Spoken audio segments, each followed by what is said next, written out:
Hi friends, welcome back. पानी के मुद्दे पर तुर्की ने खुलेआम भारत को दी धमकी।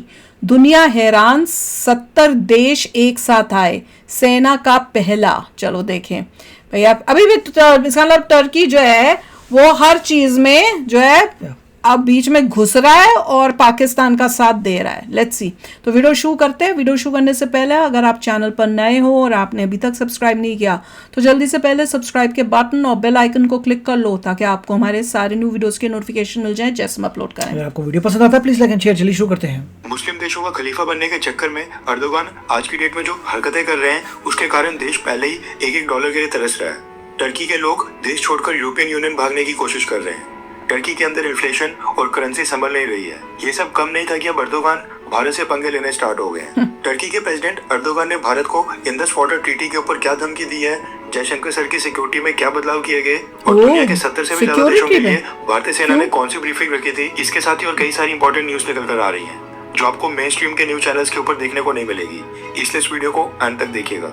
सबसे पहली अपडेट आ रही है टर्की को लेकर। दरअसल टर्की के प्रेसिडेंट अर्दोगान ने भारत पाकिस्तान सीज फायर और इस पूरे इंसिडेंट के ऊपर एक बयान दिया है, यानी खुद इस मसले के ऊपर कमेंट किया है। अर्दोगान ने कहा है कि भारत और पाकिस्तान के बीच सीज फायर के जरिए तनाव खत्म होने के ऊपर मैं अपनी सहमति और संतुष्टि व्यक्त करना चाहता हूँ। जम्मू एंड कश्मीर में हुए आतंकी हमले और पाकिस्तान को निशाना बनाकर जो मिसाइल अटैक्स किए गए थे, दोनों मामले में हमने अपनी पोजीशन एकदम स्पष्ट रखी है। जहां पर एक तरफ हमने अपने भाई पाकिस्तान के लोगों के साथ खुले तौर पर समर्थन व्यक्त किया, वहीं पर दूसरी तरफ हमने टेंशंस को कम करने के लिए भी काफी सारे एफर्ट्स किए, क्योंकि ये मसला खतरनाक मोड़ ले सकता था। मेरे भाई शहबाज शरीफ जो पाकिस्तान के प्रधानमंत्री हैं, उनके साथ हुई टेलीफोनिक कन्वर्सेशन बहुत ही महत्वपूर्ण थी। मैं एक बार फिर अपने पाकिस्तान के भाइयों को उनके धैर्य, समझदारी और संतुलित व्यवहार के लिए बधाई देना चाहता हूँ। इसके आगे अर्दोगान ने कहा कि मैं एक फ्रेंडली वार्निंग देते हुए ये कहना चाहता हूँ कि आगे किसी भी तरह की उकसाने वाली हरकतें बिल्कुल ना की जाए और इस चीज से बचा जाए,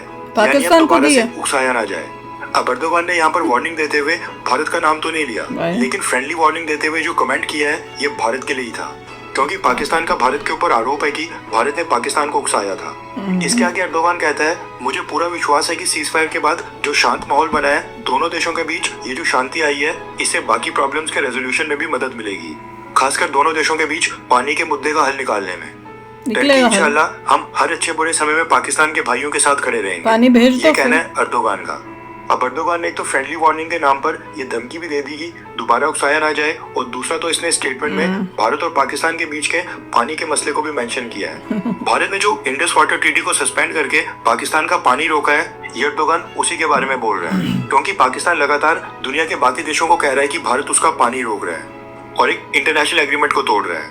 इसी को लेकर अर्दोगान कह रहा है कि भारत और पाकिस्तान मिलकर अब इस पानी के मसले को भी सुलझा लें। आपको लग रहा होगा कि ये छोटी मोटी सी बात है, लेकिन डिप्लोमेटिक लैंग्वेज में टर्की ने एक तरह से भारत को चैलेंज किया है। पहले टर्की सिर्फ जम्मू कश्मीर के मसले को मेंशन करके बस इसी में दखल देता था, लेकिन अब टर्की इंडस वाटर ट्रीटी और भारत पाकिस्तान के पानी के मसले के ऊपर भी कमेंट करने लगा है। वो भी खुद ही टर्की का प्रेसिडेंट अर्दोगान कर रहा है। अब इस कमेंट के बाद मोदी सरकार को टर्की का इलाज करना ही पड़ेगा, वरना आए दिन भारत को इस तरह के बयान सुनने को मिलेंगे। नेक्स्ट अपडेट भी टर्की से संबंधित है। भारत और पाकिस्तान के बीच जो मिलिट्री कॉन्फ्लिक्ट हुआ था उसमें पाकिस्तान की तरफ से टर्की के ड्रोन्स और एमुनिशंस का हेवीली इस्तेमाल किया गया था। अब ये सारे आर्म ड्रोन्स, कामिकाजे ड्रोन्स और टर्किश मिसाइल्स तो खैर भारत का कोई भी नुकसान नहीं कर पाई, लेकिन अपने देश के वेपन्स और डिफेंस सिस्टम की प्रमोशन करने के चक्कर में टर्की का मीडिया हाउस और न्यूज चैनल टीआरटी वर्ल्ड इसने कई सारे फेक आर्टिकल्स पब्लिश करना स्टार्ट कर दिया था, जिसमें दावा किया गया कि पाकिस्तान ने टर्की के डिफेंस इक्विपमेंट और टर्की के ड्रोन्स की मदद से भारत को हरा दिया है, भारत के ड्रोन्स और भारत के फाइटर जेट्स को डाउन किया है, भारत की मिलिट्री इंस्टॉलेशंस के ऊपर हमला किया। इस तरह के फेक और बेसलेस आर्टिकल्स पब्लिश किए जाने लगे। इसी के चलते मोदी सरकार ने ट्विटर यानी कि एक्स के ऊपर टीआरटी वर्ल्ड न्यूज के अकाउंट को बैन कर दिया है। जिस तरह से बीबीसी यूके गवर्नमेंट का चैनल है और अल जजीरा कतर गवर्नमेंट का, सेम उसी तरह से साल 2015 में टर्किश गवर्नमेंट ने भी टीआरटी वर्ल्ड न्यूज चैनल की शुरुआत की थी, ताकि टर्किश गवर्नमेंट के प्रोपेगेंडा को इंग्लिश लैंग्वेज में पूरी दुनिया में फैलाया जाए। और इस समय भारत पाकिस्तान वॉर को लेकर भी टीआरटी वर्ल्ड टर्किश गवर्नमेंट के प्रोपेगेंडा को फैलाने का काम कर रहा था। इसलिए मोदी सरकार ने टीआरटी वर्ल्ड न्यूज को भारत में बैन कर दिया है। अल जजीरा, रॉयटर्स और सीएनएन ये अभी भी चल रहे हैं, जिन्होंने सोर्सेज के नाम के ऊपर राफेल फाइटर जेट्स के डाउन होने की फेक न्यूज पब्लिश की थी। आई होप कि इनके ऊपर भी एक्शन हो। नेक्स्ट अपडेट आ रही है भारतीय सेना को लेकर। अब होता क्या है कि जिन भी देशों के साथ भारत के काफी अच्छे टाइज हैं, जिन कंट्रीज के साथ भारत के स्ट्रेटेजिक टाइज हैं, उनके डिफेंस अटैचेस भारत में पोस्टेड रहते हैं। अब इस चीज को मिलिट्री डिप्लोमेसी भी कहा जाता है। सैन्य लेवल के ऊपर कॉपरेशन को मजबूत करने के लिए ऐसा किया जाता है। Military exercises, training program, defence weapons की प्रोक्योरमेंट और कई सारी रिक्वायरमेंट्स होती हैं, जिसकी वजह से दूसरी कंट्रीज में डिफेंस अटैचेस या फिर मिलिट्री ऑफिशियल्स की अपॉइंटमेंट करनी पड़ती है। फॉर एग्जांपल, भारत की जो विदेशों में फॉरेन कंट्रीज के अंदर एम्बेसी है, इनमें से जो भी इंपॉर्टेंट देश हैं जैसे कि अमेरिका, ब्रिटेन, इजराइल, रशिया वगैरह, इन सभी देशों के अंदर जो भारत की एम्बेसी है, वहां पर भारत ने अपने डिफेंस अटैचेस और मिलिट्री ऑफिसर्स को भी डिप्लॉय किया हुआ है। इनकी अपॉइंटमेंट डिफेंस मिनिस्ट्री और फॉरेन मिनिस्ट्री दोनों के अप्रूवल के साथ होती है और ये उस कंट्री में भारत के एम्बेसडर को और भारत के अंदर इंटीग्रेटेड डिफेंस स्टाफ को रिपोर्ट करते हैं। अब इस तरह से भारत के डिफेंस अटैचेस दूसरी कंट्रीज में भेजे गए हैं। सेम उसी तरह से भारत में भी कई सारे देशों के डिफेंस अटैचेस यहाँ पर पोस्टेड होते हैं। अब न्यूज निकल कर आ रही है कि इंडियन आर्मी ने टोटल 70 कंट्रीज के डिफेंस अटैचेस को इनवाइट करके उनके लिए पिछले कल एक स्पेशल ब्रीफिंग रखी थी। भारत सरकार ने तो खैर अपने लेवल के ऊपर डिप्लोमेटिक लेवल पर कई देशों को इन्फॉर्म किया था, लेकिन ये भारतीय सेना की तरफ से पहली सैन्य ब्रीफिंग बुलाई गई थी। इस ब्रीफिंग में भारत के डिफेंस इंटेलिजेंस एजेंसी के DG lieutenant general DS Rana ने 70 से भी ज्यादा देशों के रिप्रेजेंटेटिव्स को ऑपरेशन सिंदूर के बारे में जानकारी दी। इसमें भारतीय सेना ने इन 70 कंट्रीज के रिप्रेजेंटेटिव्स को बताया कि भारत ने ऑपरेशन सिंदूर के तहत कौन से टारगेट्स को हिट किया, हमें क्या इंटेलिजेंस मिली थी, हमारे ऑब्जेक्टिव्स क्या थे, हमने अचीव क्या किया और मोस्ट इम्पोर्टेंट, इसमें सिर्फ और सिर्फ आतंकी ठिकानों को ही टारगेट किया गया था। इसके भी सबूत इन सभी देशों को दिखाए गए और ये बताया गया कि कैसे इन सब ठिकानों में क्रॉस बॉर्डर टेररिज्म के लिए आतंकी ट्रेन होते थे। इसके साथ ही भारत ने बताया कि हमें कौन कौन से टेरर लिंक मिले थे और हमने इस पूरे ऑपरेशन की प्लानिंग कैसे की और एग्जीक्यूशन कैसे हुई। इसके साथ ही भारत ने पाकिस्तान की सेना के जो 11 मिलिट्री बेसेस उड़ाए हैं उसके बारे में भी डिफेंस इंटेलिजेंस एजेंसी के DG lieutenant general DS Rana sir ने इन सभी 70 कंट्रीज के डिफेंस अटैचेस को डिटेल ब्रीफिंग दी है। साथ में पाकिस्तान की सेना की तरफ से जो भारत के खिलाफ एंटी इंडिया फेक प्रोपेगेंडा फैलाने की कोशिश हो रही है, उसके खिलाफ भी भारतीय सेना ने इस प्रेस ब्रीफिंग के अंदर सबूत दिए कि कैसे पाकिस्तान भारत के खिलाफ एक फेक नैरेटिव फैलाने की कोशिश कर रहा है। जिन देशों के डिफेंस अटैचेस भारत में नहीं है, उनकी तरफ से सीनियर डिप्लोमेट्स को इस मीटिंग में भेजा गया था।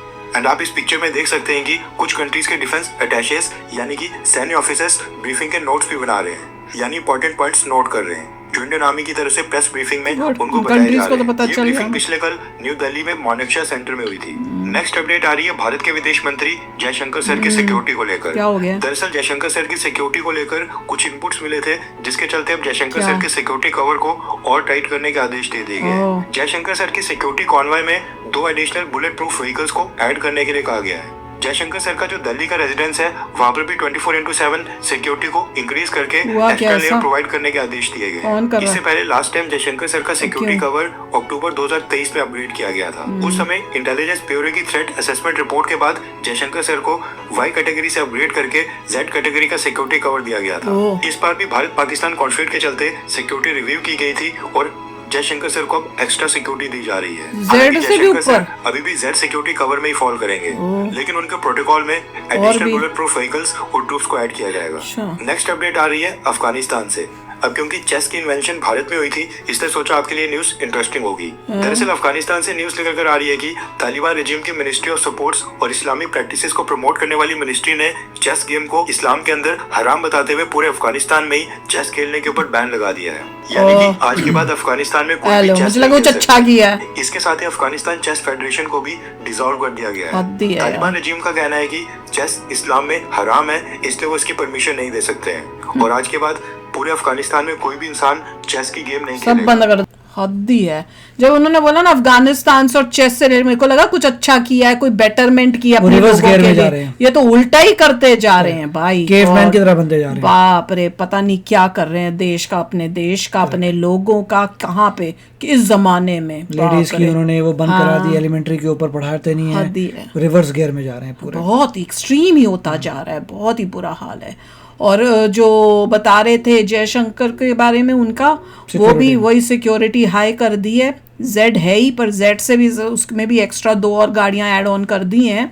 तो ठीक है, आजकल की सिचुएशन के हिसाब से जिसका लगता है उसको टॉप की सिक्योरिटी दो, ताकि ये जो भी गलत इरादों से मेन देखिए टर्की का है, टर्की को काउंटर करेगा इंडिया। टर्की छोटी कंट्री है, इंडिया बड़ी कंट्री है, इंडिया बड़ी इकोनॉमी है, टर्की छोटी इकोनॉमी है, तो छोटी मोटी कंट्रीज इंडिया से कुछ नहीं कर पाएंगे। थोड़ी देर बाद उसको भी रियलाइज हो जाएगा कि भाई पाकिस्तान के साथ दोस्ती करके मेरा नुकसान ही हो रहा है, कोई फायदा नहीं होने वाला। क्योंकि बाकी जो कंट्रीज हैं इस्लामिस्ट, उनको दिख रहा है कि इंडिया के साथ दोस्ती करना बेटर है, तो उनमें से कई जो हैं वो अपने फायदे के लिए चुप भी बैठी रही हैं कि भैया कुछ ना बोलो, ना अगेंस्ट इंडिया ना फॉर इंडिया, कि भाई इंडिया के साथ हमने अपनी रिलेशनशिप्स नहीं बिगाड़ने।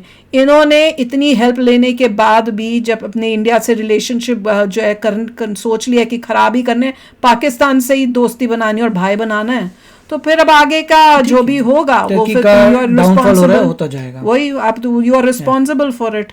तो चलो यार, आप भी शेयर करना अपने थॉट्स। चलते हैं, मिलेंगे नेक्स्ट वीडियो में बहुत ही जल्द। Till then take care and bye bye. तो अगर आप मेरे इस चैनल पे नए हो तो जल्दी से सब्सक्राइब के बटन को हिट करो और बेल आइकन को क्लिक करो, ताकि आपको मेरा जब नया वीडियो मैं लगाऊं आपको उसके बारे में जल्दी से पता चल जाए।